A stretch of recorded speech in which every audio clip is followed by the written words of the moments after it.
Hello teachers, అందరికీ నమస్తే అండి. Welcome to 7 AM dreams. ఈ వీడియోలో నేను ఈ పాడ్కాస్ట్లో ఏపీ టెట్ పేపర్ 2A సైన్స్కి సంబంధించి కాంతి, ధ్వని, ఉష్ణం ఈ 3 టాపిక్స్ ఒకే వీడియోలో ఇంపార్టెంట్ బిట్స్ వైజ్గా చెప్తాను.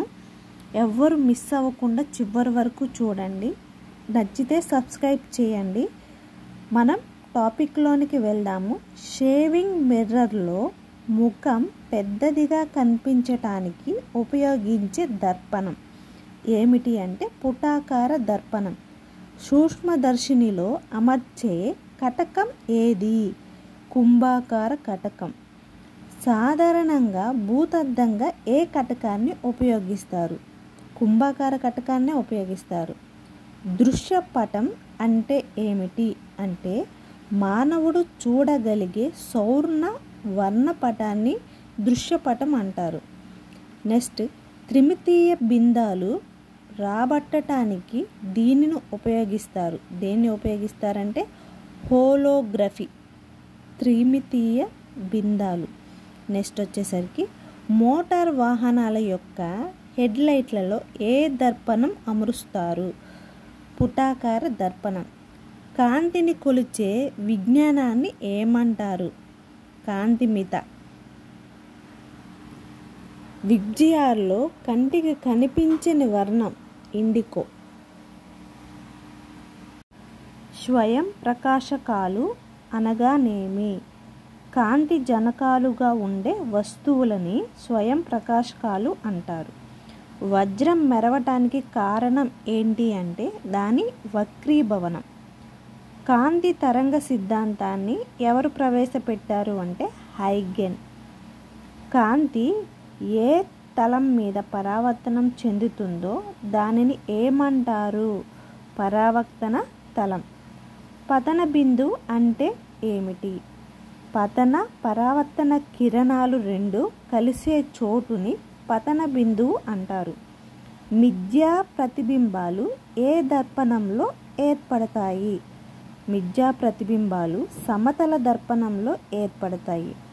దేని సహాయంతో సైనికులు గోతులలో ఉండి శత్రువుల సమాచారాన్ని చూస్తారు అంటే దేని సహాయంతో అంటే పెరిస్కోప్. లంబకోణంలో ఉంచిన వాలు దర్పణాల వలన ఎన్ని ప్రతిబింబాలు ఏర్పడతాయి? 3 ప్రతిబింబాలు. గోళాకార దర్పణం యొక్క ధ్రువం నుండి నాభి వరకు గల దూరాన్ని ఏమంటారు అంటే నాభ్యాంతరం. పుటాకార దర్పణం వలన ఏ ప్రతిబింబం ఏర్పడుతుంది? పుటాకార దర్పణం వలన నిజ ప్రతిబింబం ఏర్పడుతుంది. టార్చ్ లైట్లలో ఏ రకమైన దర్పణాలు ఉపయోగిస్తారు? టార్చ్ లైట్లలో పుటాకార దర్పణాలు ఉపయోగిస్తారు. గాలిలో కన్నా నీటితో కాంతి వేగం తక్కువ ఎక్కువ అని అడుగుతున్నారు. గాలిలో కన్నా నీటిలో కాంతి వేగం తక్కువ. వక్రీభవనం చెందిన కాంతి కిరణానికి తలానికి గీచిన లంబానికి మధ్య గల కోణాన్ని వక్రీభవన కోణం అంటారు. మళ్ళీ చెప్తాను. వక్రీభవనం చెందిన కాంతి కిరణానికి తలానికి గీచిన లంబానికి మధ్య కోణాన్ని వక్రీభవన కోణం అంటారు. ఏ దర్పణంలో వస్తువులు చిన్నగా నిటారుగా కనిపిస్తాయి అంటే కుంభాకార దర్పణంలో కనిపిస్తాయి. పట్టకంను భౌతిక శాస్త్రంలో ఏమంటారు? పట్టకంను భౌతిక శాస్త్రంలో ఏమంటారు? వర్ణపట శాస్త్రం లేదా స్పెక్ట్రోస్కోపీ. ఏ రంగులను సరైన నిష్పత్తిలో కలిపి గౌణ రంగులు ఉత్పత్తి అవుతాయి? ప్రాథమిక రంగుల్ని కలిపి ఒకే నిష్పత్తిలో కలిపితే గౌణ రంగులు ఉత్పత్తి అవుతాయి. ఎరుపు ప్లస్ ఆకుపచ్చ కలిపిన ఏ రంగు వస్తుంది అంటే ఎల్లో కలర్, పసుపు పచ్చ వస్తుంది. కెమెరాలో అమర్చిన కటకం పేరేమిటి అంటే కుంభాకార కటకం. మన కెమెరాలో కుంభాకార కటకాన్ని ఉపయోగిస్తారు. కంటిలో కాంతి కిరణాలు గ్రహించేది ఏది అంటే మనకందరికీ తెలిసిందే రెటీనా.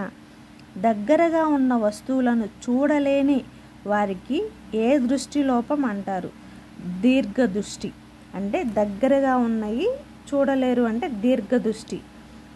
ఇది రివర్స్లో ఉంటుంది, ఒక్కసారి మీరు అర్థం చేసుకోవాలి. దూరంగా ఉన్న వస్తువులను చూడటానికి ఉపయోగించు సాధనం వచ్చేసరికి దూరదర్శిని. దూరదర్శిని ఎన్ని రకాలు ఉంటాయి అంటే 2 రకాలు ఉంటాయి. ఖగోళ దూరదర్శినిలో ఆఖరి ప్రతిబింబం ఏ విధంగా ఉంటుంది అంటే తల్లక్రిందులుగా ఉంటుంది. కణ సిద్ధాంతంలో కాంతి స్వభావాన్ని ఎవరు వివరించారు అంటే న్యూటన్ వివరించాడు. క్వాంటం వికిరణ సిద్ధాంతంలో కాంతి ఎక్కడ తయారైనట్లు భావిస్తారు అంటే వికిరణ క్వాంటాలులో భావిస్తారు.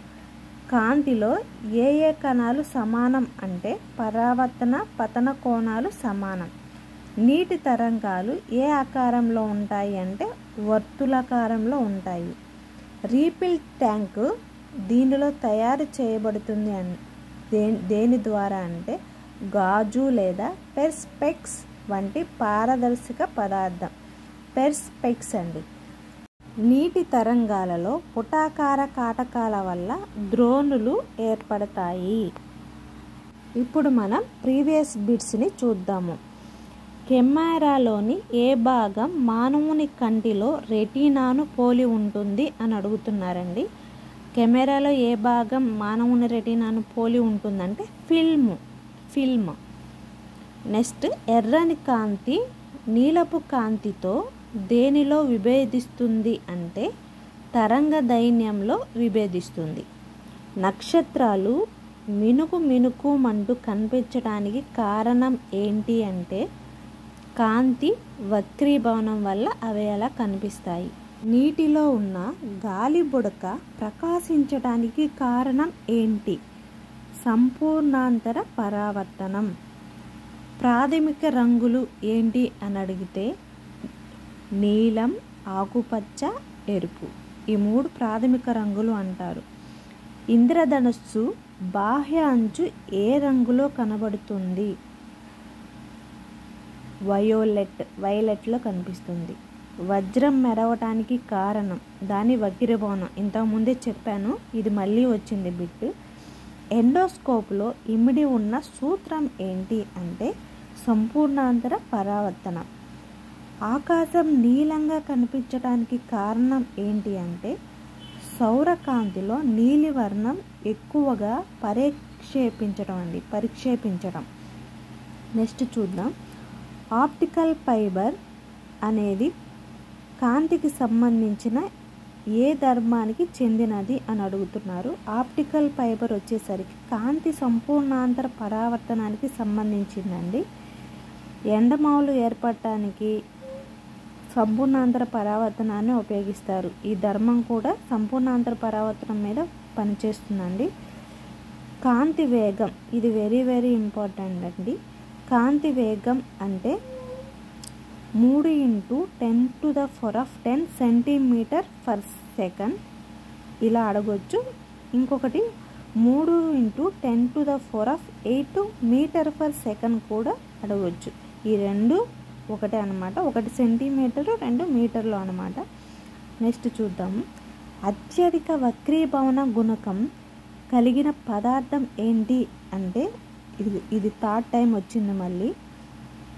వజ్రం అండి. వక్రీభవనం అంటే ఇంకా వజ్రం అని గుర్తుపెట్టుకోండి. నెక్స్ట్ వచ్చేసరికి దృష్టి లోపం ఉన్న వ్యక్తి లేదా దృష్టి లోపం ఉన్న మనుషులు ఏ రంగులను గుర్తించుట కష్టము అంటే ఎరుపు మరియు ఆకుపచ్చ, రెడ్ అండ్ గ్రీన్. ఈ 2 కలర్స్ని దృష్టిలోపం ఉన్న వాళ్ళు గుర్తించడం కష్టం అండి. నెక్స్ట్ బిట్ చూద్దాము. ధ్రువణం అనే దృగ్విషయాన్ని బట్టి కాంతి తరంగాలు ఏంటి అని అడుగుతున్నారండి. ధ్రువణం అనే దృగ్విషయాన్ని బట్టి కాంతి తరంగాలు తిర్యక్ తరంగాలు అంటారండి. తెల్లని కాంతి వర్ణపటంలో గరిష్టంగా విచలనం చెందే రంగు ఏది అని అడుగుతున్నారు. ఏంటి అంటే ఎరుపు, రెడ్ కలర్. ఒక మొక్క ఆకులను ఎర్రటి గాజు ముక్క నుండి చూసినప్పుడు అవి ఎలా కనిపిస్తాయి అంటే బ్లాక్ కలర్లో కనిపిస్తాయి అంట, నల్లగా. 2 కాంతి జనకాల కాంతి తీవ్రతను పోల్చడానికి ఉపయోగించే పరికరం ఏది అని అడుగుతున్నారండి. ఫోటోమీటర్. 2 కాంతి జనకాల కాంతి తీవ్రతను పోల్చటానికి ఉపయోగించే పరికరం. ఇది చాలా చాలా ఇంపార్టెంట్ బిట్టు. ఫోటోమీటర్. సంపూర్ణ సూర్యగ్రహణం సమయంలో సూర్యుడి యొక్క ఏ భాగం కనిపిస్తుంది? సంపూర్ణ సూర్యగ్రహణం ఉంటుంది కదా, అప్పుడు సూర్యుడిలో ఏ భాగం కనిపిస్తుంది అంటే కరోనా అనే భాగం కనిపిస్తుంది. లేజర్ను ఉత్పత్తి చేయడానికి దీనిని వాడతారు అని అడుగుతున్నారండి. లేజర్ ఉత్పత్తి చేయడానికి వినియోగించేవి ఏంటి అంటే హీలియం, నియాన్, స్ఫటికాలు. ఈ 3 వాడతారండి లేజర్ను ఉత్పత్తి చేయడానికి. నెక్స్ట్ రాడార్లలో ఉపయోగించే కిరణాలు ఏంటి అని అడుగుతున్నారు. రాడార్లలో ఏం ఉపయోగిస్తారంటే లేజర్ని ఉపయోగిస్తారండి. అతి నీల లోహిత కిరణాలు కనుక్కున్నది ఎవరు అంటే రిటర్. ఆయన పేరు రిటర్ అన్నమాట. అతి నీల లోహిత కిరణాలను కనుక్కున్నది రిటర్. మొట్టమొదటి సూక్ష్మదర్శినిని ఎవరు కనుక్కున్నారు అని అడిగితే టాక్సీలీ కనుక్కున్నారండి. మానవుని కన్ను సెకనుకు ఎన్ని చిత్రాలను విడివిడిగా చూడగలదు అంటే మనం మన కళ్ళెదురుగా ఒక సెకండ్లో ఎన్ని చిత్రాలను చూడగలమంటే 16 చిత్రాలను మనం విడివిడిగా చూడగలమంట. సమతల దర్పణాలపై ఏర్పడే అసంఖ్యాక పరావర్తన ప్రతిబింబాల సూత్రంపై ఆధారపడి పనిచేయు సాధనం ఏంటి అని అడుగుతున్నారు. కెలిడోస్కోప్ అండి. నెక్స్ట్ కాంతి తీవ్రతకు ప్రమాణం. ఇది మళ్ళీ వచ్చింది. కాంతి తీవ్రత క్యాండిలా. గుర్తుపెట్టుకోండి, కాతోనే స్టార్ట్ అవుతుంది కాబట్టి. పేగులలో అల్సర్లను పరీక్షించడానికి ఎండోస్కోపులో ఏమి కిరణాలు వాడతారు అంటే లేజర్ని ఉపయోగిస్తారండి. మన పేగుల లోపల ఎండోస్కోప్ చేయడానికి లేజర్ని ఉపయోగిస్తారు. భూభ్రమణం రేటును ఖచ్చితంగా నిర్ణయించేందుకు ఉపయోగపడే లేజర్ ఏంటి అని అడుగుతున్నారండి. ఆ లేజర్ వచ్చేసరికి HENE laser. Helium, neon laser అండి. గుర్తుపెట్టుకోండి. ఇంతటితోటి కాంతి అయిపోయింది.